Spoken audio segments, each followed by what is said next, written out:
At siyempre, Papa Robin, sila ang iyong mga kasama ngayon Nagrereklamo sa ating daw. Wheel of Fortune. Handa na ba tayo?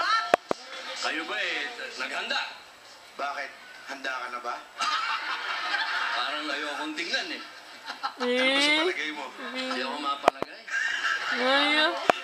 Like ladies, alam niyo na to, ha? O, sige. Okay. May asawa na yun, di ba? Ito tayo sa Wheel of Fortune.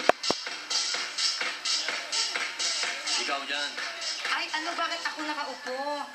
Huwag na, parang magmumukha akong matanda pag pinaupo mo. Ikaw ang dapat maupo. Ano ba? Babae ang pinauupo. Ay, salamat. Thank you. At lalaki ang tumatakbo sa babae. Salamat. Sino to? Oh, ito na. Tatabi Kumusta na nga. kayo? Kumusta yung mga sidekicks mo? Matagal mong hindi na pagkikita. Kapatid, maraming salamat sa inyong pag-ulak. Tawag dito, namiss ka namin talaga eh. Tagal kita hindi nakausap, nakakwentuhan. Tapos nandiyan pa si Bina, naalala ko yung mga time natin ng araw sa Baguio. Ay, yung sana, utol. Yung mga panahon na yun, nasa Baguio tayo, nagsushooting, di ba? Yung utod kong nung bata pa si Bina noon, mga 18, 17 yata.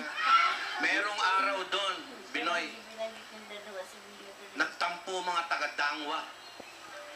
Naubos ang bulaklak na pan-deliver papuntang Dagwa dahil lahat ng bulaklak sa Baguio binili mo. Tapos dilatag mo ron mula ron sa kwarto hanggang dun sa hagdanan ng hotel. Naubos ang bulaklak. Yung araw, Hanggang ngayon, nagbibigay